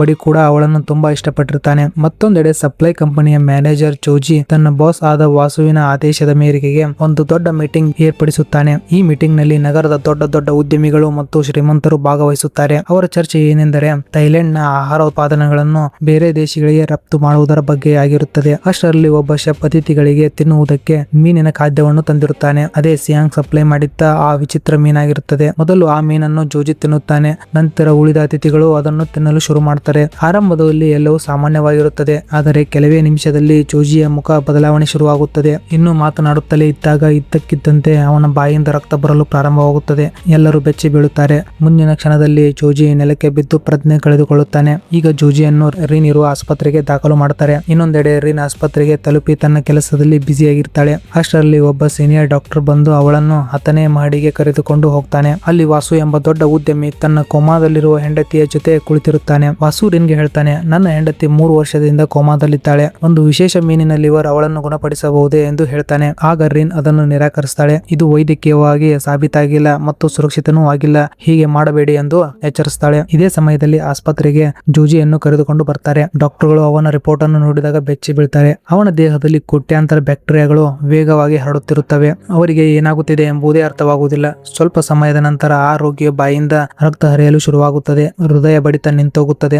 ಡಾಕ್ಟರ್ಗಳು ಅವನು ಸತ್ತಿದ್ದಾನೆ ಎಂದು ತಿಳಿದುಕೊಳ್ತಾರೆ. ಆದರೆ ಕೆಲವೇ ಕ್ಷಣಗಳ ನಂತರ ಭಯಾನಕ ಸಂಗತಿ ನಡೆಯುತ್ತದೆ. ಆ ರೋಗಿಯ ಕಣ್ಣು ಸಂಪೂರ್ಣವಾಗಿ ಕಪ್ಪಾಗುತ್ತದೆ. ಅವನು ನಿಧಾನವಾಗಿ ಮತ್ತೆ ಎದ್ದು ಕುಳಿತುಕೊಳ್ಳುತ್ತಾನೆ. ಅವನ ದೇಹ ಈಗ ಮನುಷ್ಯರ ದೇಹವಾಗಿರುವುದಿಲ್ಲ. ಅವನು ಈಗ ಸಂಪೂರ್ಣವಾಗಿ ಜಾಂಬಿಯಾಗಿ ಪರಿವರ್ತನೆಗೊಂಡಿರುತ್ತಾನೆ. ಪಕ್ಕದಲ್ಲಿ ನಿಂತಿದ್ದ ನರ್ಸ್ ಭಯದಿಂದ ನಡುಗಲು ಶುರು ಮಾಡ್ತಾಳೆ. ಆದರೆ ಅವಳಿಗೆ ಗೊತ್ತಿರುವುದಿಲ್ಲ ಇದು ಕೇವಲ ಆರಂಭ ಮಾತ್ರ ಅಂತ. ಆಗ ಅಲ್ಲಿ ನಿಂತಿದ್ದ ನರ್ಸ್ ಅವನ ಹತ್ತಿರ ಹೋಗಿ ಏನಾಗಿದೆ ಎಂದು ನೋಡಲು ಪ್ರಯತ್ನಿಸುತ್ತಾಳೆ. ಆದರೆ ಮುಂದಿನ ಕ್ಷಣದಲ್ಲಿ ಆ ರೋಗಿ ಭೀಕರವಾಗಿ ಅವಳ ಮೇಲೆ ದಾಳಿ ಮಾಡ್ತಾನೆ. ಅವಳ ಕುತ್ತಿಗೆಗೆ ಕಸ್ತಾನೆ. ಕೆಲವೇ ಸೆಕೆಂಡ್ಗಳಲ್ಲಿ ಅವಳನ್ನು ಕೊಂದು ಹಾಕ್ತಾನೆ. ಇದನ್ನು ನೋಡಿ ಆಸ್ಪತ್ರೆಯಲ್ಲಿದ್ದ ಜನರು ಕಿರಿಚಾಡುತ್ತಾ ಓಡಲು ಶುರು ಮಾಡ್ತಾರೆ. ಇತ್ತ ರೀನ್ಗೂ ಕೂಡ ಆಸ್ಪತ್ರೆಯಲ್ಲಿ ಏನೋ ಭಯಾನಕ ಘಟನೆ ನಡೆದಿದೆ ಎಂಬುದು ಗಮನಕ್ಕೆ ಬರುತ್ತದೆ. ಕೆಲವೇ ನಿಮಿಷಗಳಲ್ಲಿ ಇನ್ನೂ ಹಲವಾರು ಜನರು ಸೋಂಕಿಗೆ ಈಡಾಗ್ತಾರೆ. ಮೀನನ್ನು ತಿಂದಿದ್ದ ಜನರ ಪರಿಸ್ಥಿತಿ ಕೂಡ ಹದಗೆಡಲು ಶುರುವಾಗುತ್ತದೆ. ಅವರು ಸಹ ಒಬ್ಬೊಬ್ಬರಾಗಿ ರಕ್ತ ಉಳುತ್ತಾ ನೆಲಕ್ಕೆ ಬೀಳುತ್ತಾರೆ. ಮೊದಲು ಸಾಯುತ್ತಾರೆ, ಆಮೇಲೆ ಎದ್ದು ಕುಳಿತುಕೊಳ್ಳುತ್ತಾರೆ. ಅದಾದ ನಂತರ ಜಾಂಬಿಗಳಾಗಿ ಎಲ್ಲರೂ ಪರಿವರ್ತನೆಗೊಳ್ಳುತ್ತಾರೆ. ಈಗ ಇಡೀ ಆಸ್ಪತ್ರೆಯಲ್ಲಿ ಗೊಂದಲ, ಓಟ, ಕಿರುಚಾಟ ಶುರುವಾಗುತ್ತದೆ. ಯಾರಿಗೂ ಏನಾಗುತ್ತಿದೆ ಎಂಬುದೇ ಅರ್ಥವಾಗುವುದಿಲ್ಲ. ಡಾಕ್ಟರ್ಗಳು ರೋಗಿಗಳನ್ನು ಉಳಿಸಲು ಪ್ರಯತ್ನಿಸುತ್ತಾರೆ. ಆದರೆ ಕೆಲವೇ ಕ್ಷಣಗಳಲ್ಲಿ ಡಾಕ್ಟರ್ಗಳೇ ಜಾಂಬಿಗಳಾಗಿ ಬದಲಾಗುತ್ತಾರೆ. ರೀನ್ ತನ್ನ ಕಣ್ಣೆದುರೇ ಒಬ್ಬ ಜಾಂಬಿಯಾಗಿ ಬದಲಾಗುವುದನ್ನು ನೋಡಿ ಬೆಚ್ಚಿ ಬೀಳ್ತಾಳೆ. ಇನ್ನೊಂದು ಕಡೆ ಮನೆಯಲ್ಲಿದ್ದ ಸಿಯಾಂಗ್ ರೀನ್ ಜೊತೆಗಿನ ಹಳೆ ಫೋಟೋವನ್ನ ನೋಡುತ್ತಾ ಕುಳಿತಿರ್ತಾನೆ. ಅಷ್ಟರಲ್ಲಿ ರೇಡಿಯೋದಲ್ಲಿ ಒಂದು ತುರ್ತು ಸುದ್ದಿ ಬರುತ್ತದೆ. ನಗರದ ಮುಖ್ಯ ಆಸ್ಪತ್ರೆಯಲ್ಲಿ ವಿಚಿತ್ರ ಸೋಂಕು ಹರಡಿದೆ. ಜನರು ಆಸ್ಪತ್ರೆಗೆ ಹೋಗಬೇಡಿ ಎಂದು ಹೇಳ್ತಾರೆ. ಈ ಸುದ್ದಿ ಕೇಳಿದ ತಕ್ಷಣ ಸಿಯಾಂಗ್ ಹೃದಯ ನಿಂತಂತಾಗುತ್ತದೆ. ಏಕೆಂದರೆ ರೀನ್ ಅದೇ ಆಸ್ಪತ್ರೆಯಲ್ಲಿ ಕೆಲಸ ಮಾಡ್ತಿರ್ತಾಳೆ. ರೇಡಿಯೋದಲ್ಲಿ ಸುದ್ದಿ ಕೇಳಿದ ತಕ್ಷಣವೇ ಸಿಯಾಂಗ್ ತನ್ನ ಬೈಕ್ ಅನ್ನು ವೇಗವಾಗಿ ಆಸ್ಪತ್ರೆಗೆ ಬರುತ್ತಾನೆ. ಆಸ್ಪತ್ರೆಯ ಹೊರಗೆ ಬಂದಾಗ ಅವನಿಗೆ ಒಂದು ಭಯಾನಕ ದೃಶ್ಯ ಕಾಣಿಸುತ್ತದೆ. ನೂರಾರು ಜನ ಆಸ್ಪತ್ರೆಯ ಹೊರಗೆ ಸೇರಿರ್ತಾರೆ. ಎಲ್ಲರ ಮುಖದಲ್ಲಿಯೂ ಸಹ ಭಯ ಕಾಡ್ತಿರುತ್ತದೆ. ಇದರ ಜೊತೆಗೆ ಮಿಲಿಟರಿ ಸೈನಿಕರು ಕೂಡ ಆಸ್ಪತ್ರೆಯನ್ನು ಸಂಪೂರ್ಣವಾಗಿ ಸುತ್ತುವರೆದಿರುತ್ತಾರೆ. ಅಷ್ಟರಲ್ಲಿ ಲೌಡ್ ಸ್ಪೀಕರ್ ನಲ್ಲಿ ಅನೌನ್ಸ್ಮೆಂಟ್ ಬರುತ್ತೆ. ಆಸ್ಪತ್ರೆಯೊಳಗೆ ಪ್ರವೇಶ ಮಾಡಬಾರದು, ಇದು ಸರ್ಕಾರದ ಆದೇಶ ಎಂದು ಹೇಳ್ತಾರೆ. ಇದನ್ನು ಕೇಳಿದ ಸಿಯಾಂಗ್ಗೆ ಇನ್ನೂ ಹೆಚ್ಚು ಆತಂಕವಾಗುತ್ತೆ. ಏಕೆಂದರೆ ರೀನ್ ಇನ್ನೂ ಸಹ ಆಸ್ಪತ್ರೆಯ ಒಳಗೆ ಸಿಕ್ಕಾಕೊಂಡಿರ್ತಾಳೆ. ಅಷ್ಟರಲ್ಲಿ ಇದ್ದಕ್ಕಿದ್ದಂತೆ ಆಸ್ಪತ್ರೆಯ ಮೇಲಿಂದ ಒಬ್ಬ ಮಹಿಳೆಯ ಶವ ಕೆಳಗೆ ಬಂದು ಫುಡ್ ಕಂಟೈನರ್ ಮೇಲೆ ಬೀಳುತ್ತದೆ. ಅದನ್ನು ನೋಡಿ ಎಲ್ಲರೂ ಬೆಚ್ಚಿ ಬೀಳ್ತಾರೆ. ಒಬ್ಬ ಸೈನಿಕ ಆ ಮಹಿಳೆ ಹತ್ತಿರ ಹೋಗಿ ನೋಡಿದಾಗ ಆ ಮಹಿಳೆ ಇದ್ದಕ್ಕಿದ್ದಂತೆ ಕಣ್ಣು ತೆರೆದು ಜಾಂಬಿಯಾಗಿ ಸೈನಿಕನ ಕುತ್ತಿಗೆಯನ್ನು ಕಚ್ಚಿ ಬಿಡ್ತಾಳೆ. ಎಲ್ಲರೂ ಶಾಕ್ ಆಗ್ತಾರೆ. ಸೈನಿಕ ನೋವಿನಿಂದ ಹೇಗೋ ಕಿರಿಚಾಡುತ್ತಾ ಧೈರ್ಯ ಮಾಡಿ ತನ್ನ ಗನ್ ತೆಗೆದು ಅವಳ ತಲೆಗೆ ಗುಂಡನ್ನು ಹಾರಿಸಿ ಕೊಲ್ತಾನೆ. ಇದೇ ವೇಳೆ ಕಂಟೈನರ್ ಒಳಗೆ ಅಡಗಿದ್ದ ಇನ್ನಷ್ಟು ಜಾಂಬಿಗಳು ಹೊರಗೆ ಬಂದು ಸೈನಿಕರ ಮೇಲೆ ದಾಳಿ ಮಾಡ್ತವೆ. ಅಲ್ಲಿದ್ದ ಮಿಲಿಟರಿ ಸಹ ಜಾಂಬಿಗಳ ಮೇಲೆ ಗುಂಡಿನ ಸುರಿಮಳೆಯನ್ನೇ ಸುರಿಯುತ್ತದೆ. ಇದೇ ಅವಕಾಶವನ್ನು ನೋಡುತ್ತಿದ್ದ ಸಿಯಾಂಗ್ಗೆ ಮಿಲಿಟರಿ ಕಣ್ಣು ತಪ್ಪಿಸಿ ಆಸ್ಪತ್ರೆ ಒಳಗೆ ನುಗ್ಗಿ ಬಿಡುತ್ತಾನೆ. ಒಳಗೆ ಬಂದ ತಕ್ಷಣ ಪರಿಸ್ಥಿತಿ ಇನ್ನೂ ಭಯಾನಕವಾಗಿರುತ್ತದೆ. ಜನರು ಜೀವ ಉಳಿಸಿಕೊಳ್ಳಲು ಓಡಾಡುತ್ತಿರುತ್ತಾರೆ. ಕೆಲವರು ಸಹಾಯಕ್ಕಾಗಿ ಕಿರಿಚಾಡುತ್ತಿರುತ್ತಾರೆ. ಒಬ್ಬ ಸೆಕ್ಯೂರಿಟಿ ಗಾರ್ಡ್ ಜನರನ್ನು ಶಾಂತಗೊಳಿಸಲು ಪ್ರಯತ್ನಿಸುತ್ತಿರುತ್ತಾನೆ. ಆದರೆ ಇದ್ದಕ್ಕಿದ್ದಂತೆ ಒಂದು ಜಾಂಬಿ ಅವನ ಮೇಲೆ ಹಾರಿ ಬಿದ್ದು ಕಚ್ಚಿ ಬಿಡುತ್ತೆ. ಕೆಲವೇ ಕ್ಷಣಗಳಲ್ಲಿ ಆ ಗಾರ್ಡ್ ಕೂಡ ಜಾಂಬಿ ಆಗುತ್ತಾನೆ. ಇಡೀ ಆಸ್ಪತ್ರೆ ನಿಧಾನವಾಗಿ ಜಾಂಬಿಗಳ ನರಕವಾಗಿ ಬದಲಾಗುತ್ತದೆ. ಆಸ್ಪತ್ರೆಯೊಳಗೆ ಪರಿಸ್ಥಿತಿ ಕ್ಷಣ ಕ್ಷಣಕ್ಕೂ ಹದಗೆಡುತ್ತದೆ. ರೀನ್ ಒಂದು ಸಣ್ಣ ರೂಮ್ ನಲ್ಲಿ ಅಡಗಿಕೊಂಡಿರುತ್ತಾಳೆ. ಅವಳ ಜೊತೆ ಒಬ್ಬ ಸೀನಿಯರ್ ಡಾಕ್ಟರ್ ಕೂಡ ಗಾಯಗೊಂಡ ಸ್ಥಿತಿಯಲ್ಲಿ ಇರುತ್ತಾನೆ. ಈ ವೈರಸ್ ಕಚ್ಚುವುದರಿಂದ ಹರಡುತ್ತಿದೆ ಎಂಬುದು ಅವರಿಬ್ಬರಿಗೂ ಇನ್ನೂ ಗೊತ್ತಿರುವುದಿಲ್ಲ. ಆದ್ದರಿಂದ ಸೀನಿಯರ್ ಡಾಕ್ಟರ್ ರೀನ್ಗೆ ಹೇಳ್ತಾನೆ, ಹೊರಗೆ ಹೋಗಿ ಸಹಾಯಕ್ಕಾಗಿ ಯಾರನ್ನಾದರೂ ಕರೆದುಕೊಂಡು ಬಾ ಎಂದು ಹೇಳ್ತಾನೆ. ರೀನ್ ಧೈರ್ಯ ಮಾಡಿ ರೂಮ್ ನಿಂದ ಹೊರಗೆ ಹೋಗ್ತಾಳೆ. ಆದರೆ ಕೆಲವೇ ಕ್ಷಣಗಳಲ್ಲಿ ಹಿಂದಿನಿಂದ ಭಯಾನಕ ಕಿರುಚಾಟ ಕೇಳಿಸುತ್ತೆ. ಆ ಧ್ವನಿ ಕೇಳಿದ ರೀನ್ ಮತ್ತೆ ರೂಮ್ಗೆ ಓಡಿ ಬರ್ತಾಳೆ. ಒಳಗೆ ಬಂದ ತಕ್ಷಣ ಅವಳು ಕಂಡ ದೃಶ್ಯ ನೋಡಿ ಶಾಕ್ ಆಗ್ತಾಳೆ. ಸ್ವಲ್ಪ ಹೊತ್ತಿನ ಹಿಂದೆ ತನ್ನ ಜೊತೆ ಮಾತನಾಡುತ್ತಿದ್ದ ಸೀನಿಯರ್ ಡಾಕ್ಟರ್ ಈಗ ಸಂಪೂರ್ಣವಾಗಿ ಜಾಂಬಿಯಾಗಿ ಬದಲಾಗಿರ್ತಾನೆ. ಅವನು ರೀನ್ ಅನ್ನು ನೋಡಿದ ತಕ್ಷಣ ಅವಳ ಮೇಲೆ ದಾಳಿ ಮಾಡಲು ಮುಂದಾಗ್ತಾನೆ. ರೀನ್ ಭಯದಿಂದ ಜೋರಾಗಿ ಕಿರಿಸ್ತಾಳೆ. ಹೇಗೋ ರೀನ್ ಅವನ ಕೈಯಿಂದ ತಪ್ಪಿಸಿಕೊಂಡು ರೂಮ್ ನಿಂದ ಹೊರಗೆ ಓಡಿ ಬರ್ತಾಳೆ. ಹೊರಗೆ ಬಂದು ನೋಡಿದಾಗ ಇಡೀ ಆಸ್ಪತ್ರೆಯ ಸ್ಥಿತಿ ಅವಳ ಕಣ್ಣಿಗೆ ಬೀಳುತ್ತೆ. ಎಲ್ಲೆಡೆ ರಕ್ತ, ಎಲ್ಲೆಡೆ ಶವಗಳು ಮತ್ತು ಎಲ್ಲೆಡೆ ಜಾಂಬಿಗಳು ಜನರ ಜೀವ ಉಳಿಸಿಕೊಳ್ಳಲು ಓಡಾಡುತ್ತಿರುತ್ತಾರೆ. ಆದರೆ ಜಾಂಬಿಗಳು ಒಬ್ಬೊಬ್ಬರನ್ನಾಗಿ ಎಲ್ಲರನ್ನೂ ಹಿಡಿದು ಕಚ್ಚುತ್ತವೆ. ರೀನ್ಗೆ ಈಗ ತಾನು ಬದುಕುಳಿಯುತ್ತೇನೆ ಎಂಬ ಭರವಸೆನೇ ಇರುವುದಿಲ್ಲ. ಇದೇ ಸಮಯದಲ್ಲಿ ಸಿಯಾಂಗ್ ಆಸ್ಪತ್ರೆಯ ಸೆಕ್ಯೂರಿಟಿ ರೂಮ್ಗೆ ತಲುಪ್ತಾನೆ. ಆಗ ಅಲ್ಲಿದ್ದ ಮೈಕ್ರೋಫೋನ್ ಹಿಡಿದು ಅವನು ಜೋರಾಗಿ ಹೇಳುತ್ತಾನೆ, ರೀನ್ ನೀನು ಎಲ್ಲಿದ್ದೀಯಾ? ನಾನು ಸಿಯಾಂಗ್, ನಿನ್ನನ್ನು ಉಳಿಸಲು ಬಂದಿದ್ದೇನೆ. ಅವನ ಧ್ವನಿ ಇಡೀ ಆಸ್ಪತ್ರೆಯಲ್ಲಿ ಪ್ರತಿಧ್ವನಿಸುತ್ತೆ. ಆದರೆ ಅದರಿಂದ ಒಂದು ದೊಡ್ಡ ಸಮಸ್ಯೆ ಉಂಟಾಗುತ್ತದೆ. ಧ್ವನಿ ಕೇಳಿದ ತಕ್ಷಣ ಆಸ್ಪತ್ರೆಯಲ್ಲಿದ್ದ ಜಾಂಬಿಗಳು ಇನ್ನಷ್ಟು ಆಕ್ಟಿವ್ ಆಗಿ ಬಿಡುತ್ತವೆ. ಅವುಗಳೆಲ್ಲ ಆ ಶಬ್ದದ ಕಡೆಗೆ ಓಡಿ ಬರಲು ಶುರು ಮಾಡ್ತವೆ. ಇತ್ತ ರೀನ್ಗೆ ಈ ಅನೌನ್ಸ್ಮೆಂಟ್ ಕೇಳಿದ ತಕ್ಷಣ ಖುಷಿಯಿಂದ ಕಣ್ಣೀರು ಬರುತ್ತವೆ. ಏಕೆಂದರೆ ಸಿಯಾಂಗ್ ತನ್ನನ್ನು ಉಳಿಸಲು ಬಂದಿದ್ದಾನೆ ಎಂಬುದು ಅವಳಿಗೆ ಗೊತ್ತಾಗುತ್ತದೆ. ಅವಳು ತಕ್ಷಣ ಇಂಟರ್ ಕಮ್ಯುನಿಕೇಶನ್ ಬಳಿ ಹೋಗಿ ತನ್ನ ಲೊಕೇಶನ್ ಹೇಳಲು ಪ್ರಯತ್ನಿಸುತ್ತಾಳೆ. ಆದರೆ ದುರಾದೃಷ್ಟವಶಾತ್ ಅದೇ ಕ್ಷಣದಲ್ಲಿ ಆಸ್ಪತ್ರೆಯ ವಿದ್ಯುತ್ ಸರಬರಾಜು ಸಂಪೂರ್ಣವಾಗಿ ಬಂದ್ ಆಗಿಬಿಡುತ್ತೆ. ಇಂಟರ್ ಕಾಮ್ ಕನೆಕ್ಷನ್ ಕಟ್ ಆಗುತ್ತದೆ. ರೀನ್ ಮಾತು ಅರ್ಧದಲ್ಲೇ ನಿಂತು ಹೋಗುತ್ತದೆ. ಇದಾದ ನಂತರ ಸಿಯಾಂಗ್ಗೆ ತುಂಬಾನೇ ಕೋಪ ಬರುತ್ತೆ. ಸೆಕ್ಯೂರಿಟಿ ರೂಮ್ ನಿಂದ ಹೊರಗೆ ಬರ್ತಾನೆ. ರೀನ್ ಎಲ್ಲಿದ್ದಾಳೆ ಎಂಬುದು ಅವನಿಗೆ ಗೊತ್ತಿರುವುದಿಲ್ಲ. ಅಷ್ಟರಲ್ಲಿ ಬಹಳಷ್ಟು ಜಾಂಬಿಗಳು ಅವನ ಕಡೆಗೆ ಓಡಿ ಬರುತ್ತವೆ. ಆದರೆ ಸಿಯಾಂಗ್ ತನ್ನ ಫೈಟಿಂಗ್ ಸ್ಕಿಲ್ ಬಳಸಿ ಜಾಂಬಿಗಳನ್ನು ಕೆಳಗೆ ಬೀಳಿಸುತ್ತಾ ಮುಂದೆ ಸಾಕ್ತಾನೆ. ಆದರೆ ಜಾಂಬಿಗಳ ಸಂಖ್ಯೆ ಮಾತ್ರ ಹೆಚ್ಚಾಗುತ್ತಲೇ ಹೋಗುತ್ತದೆ. ಇತ್ತ ಆಸ್ಪತ್ರೆಯ ಇನ್ನೊಂದು ಕಡೆ ಬಡಿ ತನ್ನ ತಾಯಿ ನೂರಾದಿಂದ ಬೇರ್ಪಟ್ಟಿರ್ತಾನೆ. ಚಿಕ್ಕ ಹುಡುಗನಾದ ಬಡಿ ಭಯದಿಂದ ನಡುತ್ತಿರ್ತಾನೆ. ತನ್ನನ್ನು ತಾನು ಉಳಿಸಿಕೊಳ್ಳಲು ಮೇಲಿನ ಮಹಡಿಯಿಂದ ಕೆಳಗೆ ಓಡಿ ಬರಲು ಆರಂಭಿಸ್ತಾನೆ. ಆದರೆ ಆಸ್ಪತ್ರೆ ಈಗ ಸುರಕ್ಷಿತ ಸ್ಥಳವಾಗಿರುವುದಿಲ್ಲ. ಪ್ರತಿ ಕಾರಿಡಾರ್ ನಲ್ಲೂ ಜಾಂಬಿಗಳು ಅಲೆದಾಡ್ತಿರ್ತವೆ. ಬಡಿ ಹೇಗೋ ತಪ್ಪಿಸಿಕೊಂಡು ಒಂದು ಆಪರೇಷನ್ ಥಿಯೇಟರ್ ಒಳಗೆ ನುಗ್ಗಿ ಬಾಗಿಲನ್ನು ಲಾಕ್ ಮಾಡ್ಕೊಳ್ತಾನೆ. ಅವನು ಸಹಾಯಕ್ಕಾಗಿ ಕಾಯ್ತಿರ್ತಾನೆ. ಒಂದು ಮೂಲೆಯಲ್ಲಿ ಕುತ್ಕೊಳ್ತಾನೆ. ಆದರೆ ಕೆಲವೇ ಕ್ಷಣಗಳಲ್ಲಿ ಅವನಿಗೆ ಹಿಂದೆ ಯಾರೋ ಹಿಡಿದಂತೆ ಅನುಭವ ಆಗುತ್ತದೆ. ಬಡಿ ಭಯದಿಂದ ಕಿರ್ಚು ತನ್ನನ್ನು ಬಿಡಿಸಿಕೊಂಡು ಮುಂದೆ ಓಡುತ್ತಾನೆ. ಅಷ್ಟರಲ್ಲಿ ರೂಮ್ ನಲ್ಲಿದ್ದ ಪರದೆ ನಿಧಾನವಾಗಿ ಸರಿಯುತ್ತದೆ. ಆದರೆ ಹಿಂದೆ ಒಂದು ಭಯಾನಕ ದೃಶ್ಯ ಕಾಣಿಸುತ್ತದೆ. ಒಬ್ಬ ಮಹಿಳೆ ಜಾಂಬಿಯಾಗಿ ಸಂಪೂರ್ಣವಾಗಿ ಬದಲಾಗಿರುತ್ತಾಳೆ ಮತ್ತು ಒಂದು ಹ್ಯಾಂಗಿಂಗ್ ಕ್ಯಾರಿಯರ್ಗೆ ನೇತಾಡ್ತಿರ್ತಾಳೆ. ಇದನ್ನು ನೋಡಿದ ಬಡಿಗೆ ತುಂಬಾ ಭಯವಾಗುತ್ತೆ. ಕೆಲವೇ ಕ್ಷಣಗಳಲ್ಲಿ ಕ್ಯಾರಿಯರ್ ಮುರಿದು ಬೀಳುತ್ತೆ. ಆ ಲೇಡಿ ಜಾಂಬಿ ಸಂಪೂರ್ಣವಾಗಿ ಮುಕ್ತಳಾಗುತ್ತಾಳೆ. ಅವಳು ನೇರವಾಗಿ ಬಡಿಯ ಕಡೆಗೆ ಓಡಿ ಬರ್ತಾಳೆ. ಬಡಿ ತನ್ನ ಪ್ರಾಣವನ್ನು ಉಳಿಸಿಕೊಳ್ಳಲು ಒಂದು ಬೆಡ್ ಕೆಳಗೆ ಅಡಗಿಕೊಳ್ತಾನೆ. ಆದರೆ ಆ ಲೇಡಿ ಜಾಂಬಿಯು ಅಲ್ಲಿಗೂ ತಲುಪುತ್ತದೆ. ಇನ್ನೇನು ಅವಳ ಕೈಗೆ ಸಿಕ್ಕಾಕೋಬೇಕು ಅನ್ನೋ ಸಮಯದಲ್ಲಿ ಹಿಂದಿನಿಂದ ಆ ಜಾಂಬಿಯನ್ನು ಯಾರೋ ಜೋರಾಗಿ ಇಳಿಯುತ್ತಾರೆ. ಬಡಿ ಹೊರಗೆ ಬಂದು ನೋಡಿದಾಗ ಅದು ಸಿಯಾಂಗ್ ಆಗಿರ್ತಾನೆ. ಸಿಯಾಂಗ್ ಜಾಂಬಿಯ ಜೊತೆ ಭೀಕರವಾಗಿ ಫೈಟ್ ಮಾಡುತ್ತಿರ್ತಾನೆ. ಜಾಂಬಿ ಮತ್ತೆ ಮತ್ತೆ ಎದ್ದು ಅವನ ಮೇಲೆ ದಾಳಿ ಮಾಡಲು ಮುಂದಾಗ್ತದೆ. ಅಷ್ಟರಲ್ಲಿ ಬಡಿ ಹೇಳ್ತಾನೆ, ತಲೆಗೆ ಹೊಡೆದ್ರೆ ಮಾತ್ರ ಅದು ಸಾಯುತ್ತೆ ಎಂದು ಹೇಳ್ತಾನೆ. ಸಿಯಾಂಗ್ ತಕ್ಷಣ ಆ ಮಾತನ್ನು ಕೇಳಿ ಜಾಂಬಿಯ ತಲೆಗೆ ಬಲವಾಗಿ ಜೋರಾಗಿ ಹೊಡೆಯುತ್ತಾನೆ. ಈ ಬಾರಿ ಜಾಂಬಿ ಮತ್ತೆ ಎದ್ದೇಳುವುದಿಲ್ಲ, ಸತ್ತು ಅಲ್ಲೇ ಬೀಳುತ್ತೆ. ಬಡಿಗೆ ಸಿಯಾಂಗ್ ನ ನೋಡಿ ತುಂಬಾ ಖುಷಿ ಆಗುತ್ತೆ. ಅವನು ತನ್ನ ತಾಯಿ ನೋರಾಳನ್ನು ಹುಡುಕಲು ಸಹಾಯ ಮಾಡು ಎಂದು ಹೇಳ್ತಾನೆ. ಇದಕ್ಕೆ ಸಿಯಾಂಗ್ ಬಡಿ ಹತ್ತಿರ ರೀನ್ ಬಗ್ಗೆ ಕೇಳುತ್ತಾನೆ. ರೀನ್ ಹೆಸರು ಕೇಳ್ತಿದ್ದಂತೆ ಬಡಿ ಹೇಳ್ತಾನೆ, ರೀನ್ ನನ್ನ ತುಂಬಾ ಒಳ್ಳೆ ಫ್ರೆಂಡ್. ಇವತ್ತು ಅವಳ ಡ್ಯೂಟಿ 10ನೇ ಫ್ಲೋರ್ ನಲ್ಲಿ ಇತ್ತು ಎಂದು ಹೇಳ್ತಾನೆ. ಇದನ್ನು ಕೇಳಿದ ಸಿಯಾಂಗ್ಗೆ ಮೊದಲ ಬಾರಿ ಒಂದು ಸುಳಿವು ಸಿಕ್ಕಂತಾಗ್ತದೆ. ಈಗ ರೀನ್ ಬಹುಶಃ 10ನೇ ಮಹಡಿಯಲ್ಲಿ ಇರಬಹುದು ಎಂದು ಅವನಿಗೆ ಗೊತ್ತಾಗುತ್ತೆ. ಇದಾದ ನಂತರ ಸಿಯಾಂಗ್ ಮತ್ತು ಬಡಿ ಒಟ್ಟಿಗೆ ಪ್ರಯಾಣವನ್ನು ಶುರು ಮಾಡ್ತಾರೆ. ಆದರೆ ಅವರಿಗೆ ಗೊತ್ತಿರುವುದಿಲ್ಲ, ಇದೇ ಸಮಯದಲ್ಲಿ ನಗರದ ಮಿಲಿಟರಿ ಒಂದು ಭಯಾನಕ ನಿರ್ಧಾರವನ್ನು ತೆಗೆದುಕೊಳ್ಳುತ್ತದೆ. ವೈರಸ್ ನಗರಕ್ಕೆ ಹರಡದಂತೆ ತಡೆಯಲು ಇಡೀ ಆಸ್ಪತ್ರೆಯನ್ನೇ ಬಾಂಬ್ ಹಾಕಿ ಸ್ಫೋಟಿಸಲು ತೀರ್ಮಾನಿಸಲಾಗಿದೆ. ಅಂದರೆ ಈಗ ಜಾಂಬಿಗಳಷ್ಟೇ ಅಲ್ಲ, ಸಮಯವೂ ಕೂಡ ಅವರಿಗೆ ದೊಡ್ಡ ಶತ್ರುವಾಗಿ ಕಾಡುತ್ತೆ. ಈ ಆದೇಶದಂತೆ ವಿಶೇಷ ಸೈನಿಕರು ಆಸ್ಪತ್ರೆ ಒಳಗೆ ಪ್ರವೇಶಿಸಿ ಹಲವಾರು ಸ್ಥಳಗಳಲ್ಲಿ ಅವರು ಟೈಮಿಂಗ್ ಬಾಂಬರ್ ಗಳನ್ನು ಅಳವಡಿಸುತ್ತಾರೆ. ಅವರು ಟೈಮರ್ ಅನ್ನು 4 ಗಂಟೆಯವರೆಗೆ ಸೆಟ್ ಮಾಡ್ತಾರೆ. ಇದರಿಂದ ಆಸ್ಪತ್ರೆಯ ಒಳಗೆ ಸಿಲುಕಿರುವ ಜೀವಕ್ಕೂ ದೊಡ್ಡ ಅಪಾಯ ಉಂಟಾಗುತ್ತೆ. ಇನ್ನೊಂದೆಡೆ ರೀನ್ ಆಸ್ಪತ್ರೆಯ ಸೆಕ್ಯೂರಿಟಿ ರೂಮ್ಗೆ ತಲುಪಲು ಪ್ರಯತ್ನಿಸ್ತಾಳೆ. ಆದರೆ ಬಾಗಿಲು ಲಾಕ್ ಆಗಿರುತ್ತೆ. ಕೀ ಒಬ್ಬ ಜಾಂಬಿ ಸೆಕ್ಯೂರಿಟಿ ಗಾರ್ಡ್ ಹತ್ತಿರ ಇರುತ್ತೆ. ಭಯವನ್ನು ಮೀರಿ ಆ ಜಾಂಬಿಯ ಹತ್ತಿರ ಹೋಗಿ ಕೀ ತೆಗೆದುಕೊಳ್ತಾಳೆ. ಜಾಂಬಿ ಎಚ್ಚೆತ್ತುಕೊಂಡು ಅವಳ ಮೇಲೆ ದಾಳಿ ಮಾಡಲು ಮುಂದಾಗ್ತದೆ. ಆದರೆ ರೀನ್ ಅದರಿಂದ ತಪ್ಪಿಸಿಕೊಂಡು ಸೆಕ್ಯೂರಿಟಿ ರೂಮ್ ನ ಒಳಗೆ ಪ್ರವೇಶಿಸ್ತಾಳೆ. ಅಲ್ಲಿ ಕ್ಯಾಮೆರಾ ದೃಶ್ಯವನ್ನು ನೋಡಿದಾಗ ಅವಳ ಹೃದಯ ಒಡೆದು ಹೋಗುತ್ತದೆ. ಏಕೆಂದರೆ ಇಡೀ ಆಸ್ಪತ್ರೆಯೇ ಜಾಂಬಿಗಳಿಂದ ತುಂಬಿರುತ್ತೆ. ಸಿಯಾಂಗ್ ಎಲ್ಲಿಯೂ ಕಾಣಿಸುವುದಿಲ್ಲ. ಆದರೆ ಕ್ಯಾಮೆರಾದಲ್ಲಿ ಒಂದು ಸುರಕ್ಷಿತ ಕೊಠಡಿ ಕಾಣಿಸುತ್ತೆ. ಅದು ವಾಸು ಮತ್ತು ಅವನ ಕೋಮಾದಲ್ಲಿರುವ ಹೆಂಡತಿ ಇರುವ ರೂಮ್. ರೀನ್ ಅಲ್ಲಿಗೆ ಹೋಗಲು ನಿರ್ಧರಿಸ್ತಾಳೆ. ಇನ್ನೊಂದೆಡೆ ಸಿಯಾಂಗ್ ಮತ್ತು ಬಡಿ 10ನೇ ಮಹಡಿಗೆ ಹೋಗುವ ಮಾರ್ಗದಲ್ಲಿ ಒಂದು ಅಂಗವಿಕಲ ಜಾಂಬಿಯನ್ನು ನೋಡಿ ಬಡಿ ನಗಲು ಆರಂಭಿಸ್ತಾನೆ.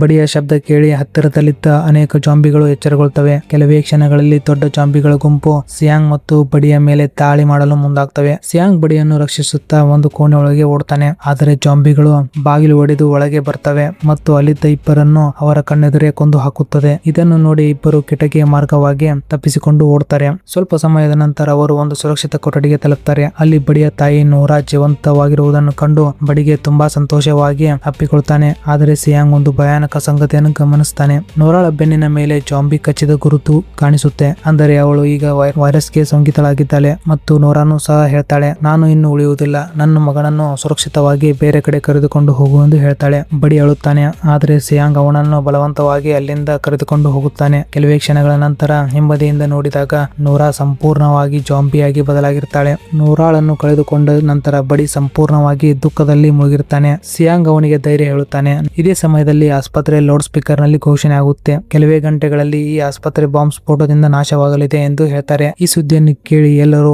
ಪರಿಸ್ಥಿತಿ ಇನ್ನಷ್ಟು ಗಂಭೀರವಾಗುತ್ತದೆ. ರೀನ್ ಹಾಗೋ ಹೀಗೋ ಮಾಡಿ ವಾಸು ಮತ್ತು ಅವನ ಕೋಮಾದಲ್ಲಿರುವ ಹೆಂಡತಿ ರೂಮ್ಗೆ ತಲುಪ್ತಾಳೆ. ವಾಸು ಅವಳನ್ನು ಒಳಗೆ ಕರೆದು ಸಂಪೂರ್ಣ ಪರಿಸ್ಥಿತಿಯನ್ನು ಕೇಳ್ತಾನೆ. ರೀನ್ ಕಣ್ಣೀರು ಹಾಕುತ್ತಾ ಹೇಳ್ತಾಳೆ, ಆಸ್ಪತ್ರೆಯ ಎಲ್ಲ ಸಿಬ್ಬಂದಿಗಳು ಮತ್ತು ರೋಗಿಗಳು ಜಾಂಬಿಗಳಾಗಿ ಬದಲಾಗುವುದನ್ನು ವಿವರಿಸ್ತಾಳೆ. ಇನ್ನೊಂದೆಡೆ ನಗರದ ಮಿಲಿಟರಿ ಅಧಿಕಾರಿಗಳು ಮತ್ತೊಂದು ನಿರ್ಧಾರವನ್ನು ತೆಗೆದುಕೊಳ್ತಾರೆ. ವಾಸು ದೊಡ್ಡ ಉದ್ಯಮಿ ಆಗಿರುವುದರಿಂದ ಅವನನ್ನು ಯಾವುದೇ ಪರಿಸ್ಥಿತಿಯಲ್ಲೂ ಉಳಿಸಬೇಕು ಎಂದು ನಿರ್ಧರಿಸುತ್ತಾರೆ. ಅದಕ್ಕಾಗಿ ವಿಶೇಷ ಕಮಾಂಡೋ ತಂಡವನ್ನು ಆಸ್ಪತ್ರೆಯ ಮೇಲ್ಚಾವಣಿಗೆ ಹೆಲಿಕಾಪ್ಟರ್ ಮೂಲಕ ಕಳಿಸುತ್ತಾರೆ. ಅವರಿಗೆ ಕೇವಲ 30 ನಿಮಿಷಗಳ ಸಮಯ ಮಾತ್ರ ಉಳಿದಿರುತ್ತೆ. ಇದ್ದಕ್ಕಿದ್ದಂತೆ ವಾಸುವಿನ ಹೆಂಡತಿಯ ರಕ್ತದ ಪ್ರಮಾಣ ಕಡಿಮೆ ಆಗುತ್ತದೆ. ವಾಸು ರೀನ್ಗೆ ಹೇಳ್ತಾನೆ, ಲ್ಯಾಬ್ಗೆ ಹೋಗಿ ರಕ್ತ ತಂದು ಕೊಡು ಎಂದು ಹೇಳ್ತಾನೆ. ರೀನ್ ಹೋಗಲು ಹೆದರುತ್ತಾಳೆ. ಆದರೆ ವಾಸು ಹೇಳ್ತಾನೆ, ನೀನು ನನಗೆ ಸಹಾಯ ಮಾಡದಿದ್ದರೆ ರಕ್ಷಣಾ ತಂಡ ಬಂದಾಗ ನಾನು ನಿನ್ನನ್ನು ಇಲ್ಲೇ ಬಿಟ್ಟು ಹೋಗುತ್ತೇನೆ ಎಂದು ಹೇಳ್ತಾನೆ. ಆಗ ಬೇರೆ ದಾರಿ ಕಾಣದೆ ರೀನ್ ಲ್ಯಾಬ್ ಕಡೆಗೆ ಹೊರಡುತ್ತಾಳೆ. ಇನ್ನೊಂದೆಡೆ ಸಿಯಾಂಗ್ ಮತ್ತು ಬಡಿ ಕೊನೆಗೂ 10ನೇ ಮಹಡಿಯನ್ನು ತಲುಪ್ತಾರೆ. ಬಾಗಿಲು ಲಾಕ್ ಆಗಿರುತ್ತೆ. ಬಹಳ ಜಾಗರೂಕತೆಯಿಂದ ಸಿಯಾಂಗ್ ಅದನ್ನು ತೆರೆಯುತ್ತಾನೆ. ಆದ್ರೆ ಒಳಗೆ ಹೋದಾಗ ರೀನ್ ಎಲ್ಲಿಯೂ ಕಾಣಿಸುವುದಿಲ್ಲ. ಅಷ್ಟರಲ್ಲಿ ನೆಲದ ಮೇಲೆ ಒಂದು ವಸ್ತು ಅವನ ಗಮನಕ್ಕೆ ಸೆಳೆಯುತ್ತದೆ. ಅದು ರೀನ್ ನ ಮದುವೆಯ ಉಂಗುರವಾಗಿರುತ್ತೆ. ಅದನ್ನು ನೋಡಿದ ಸಿಯಾಂಗ್ಗೆ ಗೊತ್ತಾಗುತ್ತೆ, ರೀನ್ ಇಲ್ಲೇ ಎಲ್ಲಿಯೂ ಇರಬಹುದು ಎಂದು ತಿಳಿಯುತ್ತೆ. ಅದೇ ಸಮಯದಲ್ಲಿ ಸಿಯಾಂಗ್ ದೂರದಲ್ಲಿ ರೀನ್ ಓಡುತ್ತಿರುವುದನ್ನು ಕಾಣುತ್ತಾನೆ. ಅವಳ ಹಿಂದೆ ಹಲವಾರು ಜಾಂಬಿಗಳು ಬೆನ್ನಟ್ಟಿರುತ್ತವೆ. ತನ್ನ ಪ್ರೀತಿಯ ಜೀವ ಅಪಾಯದಲ್ಲಿರುವುದನ್ನು ಕಂಡು ಸಿಯಾಂಗ್ ಜೋರಾಗಿ ಕೂಗುತ್ತಾನೆ. ಅವನ ಧ್ವನಿ ಕೇಳಿದ ಎಲ್ಲ ಜಾಂಬಿಗಳ ಗಮನ ರೀನ್ ನಿಂದ ಸಿಯಾಂಗ್ ಕಡೆಗೆ ತಿರುಗುತ್ತದೆ. ಈ ಮೂಲಕ ರೀನ್ ಲ್ಯಾಬ್ ಒಳಗೆ ಹೋಗಲು ಅವಕಾಶ ಸಿಗುತ್ತದೆ. ಇದೀಗ ಸಿಯಾಂಗ್ ಒಬ್ಬನೇ ಅನೇಕ ಜಾಂಬಿಗಳ ಎದುರು ನಿಂತಿರುತ್ತಾನೆ. ರೀನ್ ಸುರಕ್ಷಿತವಾಗಿರಬೇಕು ಎಂಬುದು ಅವನ ಉದ್ದೇಶವಾಗಿರುತ್ತದೆ. ತನ್ನ ಸಂಪೂರ್ಣ ಶಕ್ತಿಯನ್ನು ಬಳಸಿ ಜಾಂಬಿಗಳೊಂದಿಗೆ ಹೋರಾಡಲು ಪ್ರಾರಂಭಿಸುತ್ತಾನೆ. ಆದರೆ ಪರಿಸ್ಥಿತಿ ಇನ್ನೂ ಅಪಾಯವಾಗುತ್ತದೆ. ಒಂದು ಜಾಂಬಿ ಲ್ಯಾಬ್ ಒಳಗೆ ನುಗ್ಗಿ ನೇರವಾಗಿ ರೀನ್ ಕಡೆ ಸಾಗಲು ಪ್ರಾರಂಭ ಮಾಡುತ್ತದೆ. ಹೊರಗೆ ಸಿಯಾಂಗ್ ಅನೇಕ ಜಾಂಬಿಗಳ ಜೊತೆ ಹೋರಾಡುತ್ತಿರುತ್ತಾನೆ. ರೀನ್ ಅಪಾಯದಲ್ಲಿರುವುದನ್ನು ನೋಡಿ ಅವನ ತಾಳ್ಮೆ ಕಳೆದು ಹೋಗುತ್ತದೆ. ತಕ್ಷಣ ಸಿಯಾಂಗ್ ಲ್ಯಾಬ್ ಬಾಗಿಲಿನ ಗಾಜನ್ನು ಒಡೆದು ಒಳಗೆ ಬರಲು ಪ್ರಯತ್ನಿಸುತ್ತಾನೆ. ಆದರೆ ಅದೇ ಸಮಯದಲ್ಲಿ ಹಲವಾರು ಜಾಂಬಿಗಳು ಅವನ ಮೇಲೆ ದಾಳಿ ಮಾಡುತ್ತವೆ. ಸಿಯಾಂಗ್ ಸಿಕ್ಕಿ ಹಾಕಿಕೊಂಡಿರುವಾಗ ಚಿಕ್ಕ ಬಡಿ ದೊಡ್ಡ ಧೈರ್ಯ ತೋರಿಸುತ್ತಾನೆ. ಅವನು ಒಡೆದ ಗಾಜಿನ ಮೂಲಕ ಲ್ಯಾಬ್ ಒಳಗೆ ಪ್ರವೇಶಿಸುತ್ತಾನೆ. ಜಾಂಬಿ ರೀನ್ ಮೇಲೆ ದಾಳಿ ಮಾಡಲು ಬಂದಾಗ ಬಡಿ ಫೈರ್ ಎಕ್ಸಿಸ್ಟೆನ್ಸ್ ಹಿಡಿದು ಅದರ ಮೇಲೆ ಸಿಂಪಡಿಸುತ್ತೆ. ಕೋಣೆ ಎಲ್ಲಾ ಬಿಳಿ ಹೊಗೆಯಿಂದ ತುಂಬುತ್ತದೆ. ಜಾಂಬಿಗೆ ದಾರಿ ಸರಿಯಾಗಿ ಕಾಣುವುದಿಲ್ಲ. ಹೊಗೆಯ ಮಧ್ಯೆಯೂ ಜಾಂಬಿ ಮತ್ತೆ ರೀನ್ ಮೇಲೆ ದಾಳಿ ಮಾಡಲು ಮುಂದಾಗುತ್ತೆ. ಅಷ್ಟರಲ್ಲಿ ಸಿಯಾಂಗ್ ಒಳಗೆ ನುಗ್ಗಿ ಜಾಂಬಿಯ ಮೇಲೆ ಭೀಕರವಾಗಿ ದಾಳಿ ಮಾಡ್ತಾನೆ. ಅವನು ಜಾಂಬಿಯ ತಲೆಯನ್ನು ಜೋರಾಗಿ ಹೊಡೆದು ಕೊಂದು ಹಾಕ್ತಾನೆ. ಇದಿಷ್ಟು ಕಷ್ಟಗಳ ನಡುವೆ ರೀನ್ ಮತ್ತು ಸಿಯಾಂಗ್ ಒಬ್ಬರನ್ನೊಬ್ಬರು ಎದುರು ನೋಡಿಕೊಳ್ತಾರೆ. ರೀನ್ ಕಣ್ಣೀರು ಹಾಕುತ್ತಾ ಸಿಯಾಂಗ್ ನನ್ನು ಅಪ್ಪಿಕೊಳ್ತಾಳೆ. ಸಿಯಾಂಗ್ ಕೂಡ ಅವಳನ್ನು ಬಿಗಿಯಾಗಿ ಅಪ್ಪಿಕೊಳ್ತಾನೆ. ಈ ಸಮಯದಲ್ಲಿ ಇನ್ನೊಂದೆಡೆ ವಾಸು ಮತ್ತು ಅವನ ಹೆಂಡತಿ ಮತ್ತು ಕಮಾಂಡೋ ತಂಡ ಆಸ್ಪತ್ರೆಯಿಂದ ಹೊರಬರಲು ಪ್ರಯತ್ನಿಸುತ್ತಿರುತ್ತಾರೆ. ಆದರೆ ದಾರಿಯಲ್ಲಿ ದೊಡ್ಡ ಸಂಖ್ಯೆಯ ಜಾಂಬಿಗಳು ಅವರ ಮೇಲೆ ದಾಳಿ ಮಾಡುತ್ತವೆ. ಹಲವಾರು ಕಮಾಂಡೋಗಳು ಸಾವನ್ನಪ್ಪುತ್ತಾರೆ. ಇವರಿಂದ ವಾಸುಗೆ ಒಂದು ದೊಡ್ಡ ಸಮಸ್ಯೆ ಎದುರಾಗುತ್ತೆ. ಆಸ್ಪತ್ರೆಯಲ್ಲಿ ಬಹುತೇಕ ವೈದ್ಯರು ಮತ್ತು ಸಿಬ್ಬಂದಿ ಈಗ ಸತ್ತಿದ್ದಾರೆ. ರೀನ್ ಮಾತ್ರ ಅವನ ಹೆಂಡತಿಯನ್ನು ಬದುಕಿಸಬಲ್ಲ ವೈದ್ಯೆ. ವಾಸು ಕಮಾಂಡೋಗೆ ಆದೇಶ ಕೊಡ್ತಾನೆ. ರೀನ್ ಅನ್ನು ಹುಡುಕಿ ಅವಳು ನನ್ನ ಹೆಂಡತಿ ಜೊತೆ ಬರಬೇಕು ಎಂದು ಹೇಳ್ತಾಳೆ. ಕಮಾಂಡೋಗಳು ತಕ್ಷಣ ರೀನ್ ಅನ್ನು ಹುಡುಕೋದಕ್ಕೆ ಹೊರಡ್ತಾರೆ. ರೀನ್ ಲ್ಯಾಬ್ ನಿಂದ ಅಗತ್ಯವಾದ ರಕ್ತವನ್ನು ತೆಗೆದುಕೊಂಡು ಸಿಯಾಂಗ್ ಮತ್ತು ಬಡಿ ಜೊತೆಗೆ ಹೊರಬರ್ತಾಳೆ. ಆದರೆ ಇದಕ್ಕಿದ್ದಂತೆ ಪರಿಸ್ಥಿತಿ ಬದಲಾಗುತ್ತೆ. ಕಮಾಂಡೋಗಳು ಅಲ್ಲಿಗೆ ಬಂದು ರೀನ್ ಅನ್ನು ಬಲವಂತವಾಗಿ ಕರೆದುಕೊಂಡು ಹೋಗಲು ಮುಂದಾಗ್ತಾರೆ. ಸಿಯಾಂಗ್ ಅವರನ್ನು ತಡೆಯಲು ಮುಂದಾಗ್ತಾರೆ. ಆಗ ಅವರು ಸಿಯಾಂಗ್ಗೆ ಗುಂಡನ್ನು ಹೊಡಿತಾರೆ. ಸಿಯಾಂಗ್ಗೆ ಕೋಪ ಬರುತ್ತೆ. ಗಾಯಗೊಂಡಿದ್ದರೂ ಸಿಯಾಂಗ್ ಕೈ ಚೆಲ್ಲುವುದಿಲ್ಲ. ತನ್ನ ಪ್ರೀತಿಯನ್ನು ಕಳೆದುಕೊಳ್ಳಲು ಸಿದ್ಧನಿರದ ಅವನು ಮತ್ತೆ ಎದ್ದು ನಿಂತು ಕಮಾಂಡೋಗಳೊಂದಿಗೆ ಹೋರಾಡಲು ಪ್ರಾರಂಭಿಸುತ್ತಾನೆ. ಒಬ್ಬ ಕಮಾಂಡೋ ವಿಶೇಷವಾಗಿ ಬಲಿಷ್ಠವಾಗಿರುತ್ತಾನೆ. ಇವರಿಬ್ಬರ ನಡುವೆ ಭೀಕರವಾಗಿ ಹೋರಾಟ ನಡೆಯುತ್ತೆ. ಸಿಯಾಂಗ್ ತನ್ನ ಎಲ್ಲ ಶಕ್ತಿಯನ್ನು ಬಳಸಿ ಅವನಿಗೆ ಬಲವಾಗಿ ಕಿಕ್ ಹೊಡೆಯುತ್ತಾನೆ. ಆದರೆ ಕಮಾಂಡೋ ಕೂಡ ಸಿಯಾಂಗ್ ನ ಕುತ್ತಿಗೆಯನ್ನು ಉಸಿರುಕಟ್ಟುವ ಮಟ್ಟಿಗೆ ಹಿಡಿದುಕೊಳ್ಳುತ್ತಾನೆ. ಸಿಯಾಂಗ್ ಇನ್ನೇನು ಸೋಲುವ ಹಂತದಲ್ಲಿ ಇರ್ತಾನೆ. ಅದೇ ಸಮಯದಲ್ಲಿ ಒಂದು ಜಾಂಬಿ ಅಲ್ಲಿಗೆ ಬಂದು ಕಮಾಂಡೋ ಮೇಲೆ ದಾಳಿ ಮಾಡುತ್ತದೆ. ಈ ಅವಕಾಶವನ್ನು ಬಳಸಿಕೊಂಡ ಸಿಯಾಂಗ್ ಮತ್ತೆ ಎದ್ದು ನಿಂತು ಭೀಕರ ಕಿಕ್ ಹೊಡೆದು ಕಮಾಂಡೋವನ್ನು ಕೆಳಗೆ ಬೀಳಿಸುತ್ತದೆ. ಕೆಲವೇ ಕ್ಷಣಗಳಲ್ಲಿ ಜಾಂಬಿ ಆ ಕಮಾಂಡೋವನ್ನು ಕೊಂದು ಹಾಕುತ್ತದೆ. ಸಿಯಾಂಗ್ ಬದುಕುಳಿಯುತ್ತಾನೆ. ಕಮಾಂಡೋ ಜೊತೆಗಿನ ಭೀಕರ ಹೋರಾಟದ ನಂತರ ಸಿಯಾಂಗ್ ನೆಲಕ್ಕೆ ಬಿದ್ದಿರುತ್ತಾನೆ. ಅವನಿಗೆ ಗುಂಡೇಟು ತಗುಲಿರುವುದರಿಂದ ಅವನು ತುಂಬಾ ದುರ್ಬಲನಾಗಿರುತ್ತಾನೆ. ರೀನ್ ತಕ್ಷಣ ಅವನ ಹತ್ತಿರ ಓಡಿ ಬಂದು ಅವನ ಗಾಯಕ್ಕೆ ಡ್ರೆಸ್ಸಿಂಗ್ ಮಾಡ್ತಾಳೆ. ಸ್ವಲ್ಪ ಸಮಯದ ನಂತರ ಸಿಯಾಂಗ್ ಮತ್ತೆ ಕಣ್ಣನ್ನು ತೆರಿತಾನೆ. ಅಷ್ಟರಲ್ಲಿ ಬಡಿಗೆ ಹೊರಗಿನಿಂದ ವಿಚಿತ್ರ ಶಬ್ದ ಕೇಳಿಸುತ್ತೆ. ಅವನು ಹೊರಗೆ ನೋಡಿದಾಗ ಬೆಚ್ಚಿ ಬೀಳ್ತಾನೆ. ಸ್ವಲ್ಪ ಸಮಯದ ಹಿಂದೆ ಸತ್ತಿದ್ದ ಆ ಕಮಾಂಡೋ ಈಗ ಜಾಂಬಿಯಾಗಿ ಬದಲಾಗಿರ್ತಾನೆ. ಅವನು ನಿಧಾನವಾಗಿ ಕೋಣೆಯೊಳಗೆ ಬರ್ತಿರ್ತಾನೆ. ಸಿಯಾಂಗ್ ಅದನ್ನು ನೋಡಿ ತಕ್ಷಣ ಅವನ ಎದುರು ನಿಂತುಕೊಳ್ತಾನೆ. ಕಮಾಂಡೋ ಜಾಂಬಿ ಸಿಯಾಂಗ್ ಮೇಲೆ ದಾಳಿ ಮಾಡಲು ಬಂದಾಗ ಅವನು ಜಾಂಬಿಯ ಮೇಲೆ ಪೆಟ್ರೋಲ್ ಅನ್ನು ಸುರಿತಾನೆ. ನಂತರ ಅದಕ್ಕೆ ಬೆಂಕಿ ಹಚ್ತಾನೆ. ಕೆಲವೇ ಕ್ಷಣಗಳಲ್ಲಿ ಜಾಂಬಿ ಕಮಾಂಡೋ ಬೆಂಕಿಯಲ್ಲಿ ಸುಟ್ಟು ಬೂದಿಯಾಗುತ್ತದೆ. ಸಿಯಾಂಗ್, ರೀನ್ ಮತ್ತು ಬಡಿ ಸ್ವಲ್ಪ ನೆಮ್ಮದಿಯ ಉಸಿರನ್ನು ಬಿಡ್ತಾರೆ. ಆದರೆ ಬೆಂಕಿಯ ಪರಿಣಾಮವಾಗಿ ಆಸ್ಪತ್ರೆಯ ಫೈರ್ ಅಲಾರಾಮ್ ಸಿಸ್ಟಮ್ ಸಕ್ರಿಯವಾಗುತ್ತದೆ. ಇಡೀ ಕಟ್ಟಡದಲ್ಲಿ ಎಚ್ಚರಿಕೆಯ ಸೈರನ್ ಮೊಳಗಲು ಪ್ರಾರಂಭವಾಗುತ್ತದೆ. ಅದರ ಜೊತೆಗೆ ಮೇಲ್ಚಾವಣಿಯ ಸ್ಪ್ರಿಂಕ್ಲರ್ ನೀರು ಸುರಿಯಲು ಪ್ರಾರಂಭವಾಗುತ್ತದೆ. ಮೊದಲಿಗೆ ಇದು ಒಳ್ಳೆಯ ಸಂಗತಿ ಎಂದು ಎಲ್ಲರೂ ಭಾವಿಸುತ್ತಾರೆ. ಆದರೆ ಕೆಲವೇ ಕ್ಷಣಗಳಲ್ಲಿ ಭಯಾನಕ ಸತ್ಯ ಹೊರಬರುತ್ತದೆ. ನೆಲದಲ್ಲಿ ಬಿದ್ದಿದ್ದ ಸತ್ತ ಜಾಂಬಿಗಳ ಮೇಲೆ ನೀರು ಬೀಳುತ್ತಿದ್ದಂತೆ ವಿಚಿತ್ರ ಘಟನೆ ನಡೆಯುತ್ತದೆ. ಅವು ಮತ್ತೆ ಚಲಿಸಲು ಪ್ರಾರಂಭಿಸುತ್ತವೆ. ಸತ್ತಿದ್ದ ಜಾಂಬಿಗಳು ಮತ್ತೆ ಜೀವಂತವಾಗ್ತವೆ, ಎದ್ದು ನಿಲ್ತವೆ. ಅಷ್ಟೇ ಅಲ್ಲ, ಅವು ಮೊದಲಿಗಿಂತ ಹೆಚ್ಚು ವೇಗವಾಗಿ ಮತ್ತು ಬಲಶಾಲಿಯಾಗಿ ಮಾರ್ಪಟ್ಟಿರುತ್ತವೆ. ಇದಕ್ಕೆಲ್ಲ ಕಾರಣ ಏನೆಂದರೆ ಈ ವೈರಸ್ ಮೀನಿನಿಂದ ಬಂದಿದ್ದ ಕಾರಣ ಅದರ DNA ನೀರಿನೊಂದಿಗೆ ವಿಶೇಷವಾಗಿ ಪ್ರಕ್ರಿಯೆಗೊಳ್ಳುತ್ತದೆ. ಇದರ ಪರಿಣಾಮವಾಗಿ ಅವು ಮತ್ತಷ್ಟು ಸಕ್ರಿಯವಾಗುವುದಕ್ಕೆ ಪ್ರಾರಂಭವಾಗ್ತವೆ. ಇದನ್ನು ಕಂಡು ಸಿಯಾಂಗ್, ರೀನ್ ಮತ್ತು ಬಡಿ ಬೆಚ್ಚಿ ಬೀಳ್ತಾರೆ. ಜಾಂಬಿಗಳು ಮತ್ತೆ ಇದ್ದಿರುವುದನ್ನು ಕಂಡ ತಕ್ಷಣ ಮೂವರು ಆಸ್ಪತ್ರೆಯಿಂದ ಹೊರಬರಲು ನಿರ್ಧರಿಸುತ್ತಾರೆ. ಅವರ ಮೇಲ್ಚಾವಣಿ ಕಡೆಗೆ ಓಡಲು ಆರಂಭಿಸುತ್ತಾರೆ. ಅದೇ ವೇಳೆ ರೀನ್ ವಾಸುವನ್ನು ನೋಡ್ತಾಳೆ ಮತ್ತು ನಮ್ಮ ಜೊತೆ ಬನ್ನಿ ಎಂದು ಹೇಳ್ತಾಳೆ. ಆದರೆ ವಾಸು ಹೆಂಡತಿ ಜೊತೆ ಅಲ್ಲೇ ಇರ್ತಾನೆ. ವಾಸುವಿನ ಹೆಂಡತಿ ಮೇಲೆ ನೀರು ಬೀಳುತ್ತಿದ್ದಂತೆ ಕೆಲವೇ ಕ್ಷಣಗಳಲ್ಲಿ ಅವಳು ಪ್ರಜ್ಞೆಗೆ ಬಂದಂತೆ ಕಾಣುತ್ತದೆ. ವಾಸು ಸಂತೋಷದಿಂದ ಅವಳನ್ನು ಅಪ್ಪಿಕೊಳ್ತಾನೆ. ಆದರೆ ಅದು ಕೇವಲ ಕ್ಷಣಿಕ. ಮುಂದಿನ ಕ್ಷಣದಲ್ಲಿ ಅವಳು ಸಂಪೂರ್ಣವಾಗಿ ಜಾಂಬಿಯಾಗಿ ಬದಲಾಗ್ತಾಳೆ. ಅವಳು ನೇರವಾಗಿ ವಾಸುವಿನ ಕುತ್ತಿಗೆಯನ್ನು ಕಚ್ಚಿ ಬಿಡ್ತಾಳೆ. ಇನ್ನೊಂದೆಡೆ ಸಿಯಾಂಗ್, ರೀನ್ ಮತ್ತು ಬಡಿ ವೇಗವಾಗಿ ಮೇಲ್ಚಾವಣಿಯ ಕಡೆಗೆ ಓಡುತ್ತಾರೆ. ಆದರೆ ಸಾವಿರಾರು ಜಾಂಬಿಗಳು ಅವರ ಹಿಂದೆ ಬಿದ್ದಿರುತ್ತವೆ. ರೀನ್ ಮತ್ತು ಬಡಿಯನ್ನು ಉಳಿಸಲು ಸಿಯಾಂಗ್ ಒಂದು ದೊಡ್ಡ ತ್ಯಾಗ ಮಾಡಬೇಕಾಗಿ ಬರುತ್ತೆ. ಸಿಯಾಂಗ್ ಹಿಂದೆ ಉಳಿದು ಜಾಂಬಿಗಳ ಗಮನ ತನ್ನತ್ತ ಸೆಳೆಯಲು ಮುಂದಾಗ್ತಾನೆ. ಸಿಯಾಂಗ್ ಒಂದು ಕಾರಿನೊಳಗೆ ಅಡಗಿಕೊಳ್ತಾನೆ. ಆದರೆ ಕೆಲವೇ ಕ್ಷಣಗಳಲ್ಲಿ ಸಾವಿರಾರು ಜಾಂಬಿಗಳು ಕಾರನ್ನು ಸುತ್ತಿ ಹೊರಿತವೆ ಮತ್ತು ದಾಳಿ ಮಾಡಲು ಮುಂದಾಗ್ತವೆ. ಕಾರ್ ಸಂಪೂರ್ಣವಾಗಿ ಜಾಂಬಿಗಳ ನಡುವೆ ಸಿಲುಕಾಕಿಕೊಳ್ಳುತ್ತೆ. ಮತ್ತೊಂದೆಡೆ ರೀನ್ ಮತ್ತು ಬಡಿ ಆಸ್ಪತ್ರೆಯ ಮೇಲ್ಚಾವಣಿಗೆ ತಲುಪ್ತಾರೆ. ಅಲ್ಲಿ ಉಳಿದಿದ್ದ ಒಬ್ಬ ಕಮಾಂಡರ್ ಅವರನ್ನು ಪರಿಶೀಲಿಸ್ತಾನೆ. ಅವರಿಗೆ ಸೋಂಕಿಲ್ಲ ಎಂದು ಖಚಿತಪಡಿಸಿದ ನಂತರ ಅವರಿಗೆ ಹೆಲಿಕಾಪ್ಟರ್ ಒಳಗೆ ಕುಳಿತುಕೊಳ್ಳಲು ಹೇಳ್ತಾನೆ. ಆದರೆ ರೀನ್ ಒಪ್ಪುವುದಿಲ್ಲ. ಅವಳು ಹೇಳ್ತಾಳೆ, ನನ್ನ ಗಂಡ ಸಿಯಾಂಗ್ ಇನ್ನೂ ಆಸ್ಪತ್ರೆಯ ಒಳಗೆ ಇದ್ದಾನೆ, ಅವನನ್ನು ಬಿಟ್ಟು ಹೋಗುವುದಿಲ್ಲ ಎಂದು ಹೇಳ್ತಾಳೆ. ಆಗ ಕಮಾಂಡೋ ಅವಳಿಗೆ ಹೇಳ್ತಾನೆ, ಇನ್ನು 15 ನಿಮಿಷದಲ್ಲಿ ಈ ಆಸ್ಪತ್ರೆ ಸ್ಫೋಟವಾಗಲಿದೆ. ನಾವು 5 ನಿಮಿಷಗಳಿಗಿಂತ ಹೆಚ್ಚು ಕಾಲ ಇಲ್ಲಿ ಕಾಯುವುದು ಸಾಧ್ಯವಿಲ್ಲ ಎಂದು ಹೇಳ್ತಾನೆ. ಬೇರೆ ದಾರಿ ಇಲ್ಲದೆ ರೀನ್ ಮತ್ತು ಬಡಿ ಹೆಲಿಕಾಪ್ಟರ್ ನಲ್ಲಿ ಕುಳಿತುಕೊಳ್ತಾರೆ. ಇನ್ನೊಂದೆಡೆ ಸಿಯಾಂಗ್ ಇದ್ದ ಕಾರು ಸಂಪೂರ್ಣವಾಗಿ ಜಾಂಬಿಗಳಿಂದ ಆವರಿಸಿರುತ್ತೆ. ಆಗ ಸಿಯಾಂಗ್ ಅಲ್ಲಿ ಸಿಕ್ಕ ಒಂದು ಬಾಂಬ್ ಅನ್ನು ಕಾರ್ ನಲ್ಲಿ ಸ್ಫೋಟಿಸಿಕೊಳ್ತಾನೆ. ಮೇಲ್ಚಾವಣಿಗೆ ಈ ಸ್ಫೋಟವನ್ನು ಕೇಳ್ತಿದ್ದಂತೆ ಅಲ್ಲಿಂದ ಹೆಲಿಕಾಪ್ಟರ್ ಅನ್ನು ಟೇಕ್ ಆಫ್ ಮಾಡ್ತಾರೆ. ಆದರೆ ಸಿಯಾಂಗ್ಗೆ ಈ ಸ್ಫೋಟದಿಂದ ಏನೇನೂ ಆಗಿರುವುದಿಲ್ಲ. ಸಿಯಾಂಗ್ ಕಾರ್ನಿಂದ ತಪ್ಪಿಸಿಕೊಂಡು ಆ ಸ್ಫೋಟವನ್ನು ಮಾಡಿರ್ತಾನೆ ಮತ್ತು ಹಾಗೆ ಹೀಗೆ ಪ್ರಯತ್ನ ಪಟ್ಟು ಮೇಲ್ಚಾವಣಿಗೆ ಓಡಿ ಬರ್ತಾನೆ. ಅಷ್ಟರಲ್ಲಿ ಹೆಲಿಕಾಪ್ಟರ್ ಟೇಕ್ ಆಫ್ ಆಗಿರೋದನ್ನ ನೋಡ್ತಾನೆ. ಆಗ ರೀನ್ ಸಿಯಾಂಗ್ ನನ್ನು ನೋಡಿ ಕಿರ್ಚುತ್ತಾಳೆ. ಆಗ ಅಷ್ಟೊತ್ತಿಗೆ ಸಮಯವು ಮುಗಿದು ಹೋಗಿರುತ್ತೆ. ಇನ್ನೇನು ಕೆಲವೇ ನಿಮಿಷಗಳಲ್ಲಿ ಸ್ಫೋಟವಾಗುವುದೊಂದೇ ಬಾಕಿ ಇರುತ್ತೆ. ಆಗ ಸಿಯಾಂಗ್ ಮತ್ತೆ ಜಾಂಬಿಗಳ ವಿರುದ್ಧ ಹೋರಾಡಲು ಪ್ರಾರಂಭ ಮಾಡ್ತಾನೆ. ಅಷ್ಟರಲ್ಲಿ ಆಸ್ಪತ್ರೆಯಲ್ಲಿದ್ದ ಎಲ್ಲ ಬಾಂಬ್ಗಳು ಸ್ಫೋಟವಾಗುತ್ತವೆ ಮತ್ತು ಹೆಲಿಕಾಪ್ಟರ್ ಅಲ್ಲಿಂದ ಬೇರೆ ಕಡೆಗೆ ಹೋಗುವುದನ್ನು ನೋಡಬಹುದು. ಮುಂದಿನ ಸೀನ್ ಅಲ್ಲಿ ಬಡಿ ಮತ್ತು ರೀನ್ ಒಂದು ಸುಂದರವಾದ ಸ್ಥಳಕ್ಕೆ ಶಿಫ್ಟ್ ಆಗಿರುವುದನ್ನು ನೀವು ಕಾಣಬಹುದು. ಅಲ್ಲಿ ರೀನ್ ಇನ್ನೂ ಸಹ ಸಿಯಾಂಗ್ ನ ಯೋಚನೆಯಲ್ಲಿ ಇರ್ತಾಳೆ. ಇನ್ನೊಂದೆಡೆ ಸಿಯಾಂಗ್ ಸ್ಫೋಟವಾಗಿದ್ದ ಆಸ್ಪತ್ರೆಯ ಮೇಲೆ ಎದ್ದು ನಿಂತ್ಕೊಳ್ತಾನೆ. ಇಲ್ಲಿಗೆ ಈ ಕಥೆಯು ಅಂತ್ಯವಾಗುತ್ತದೆ.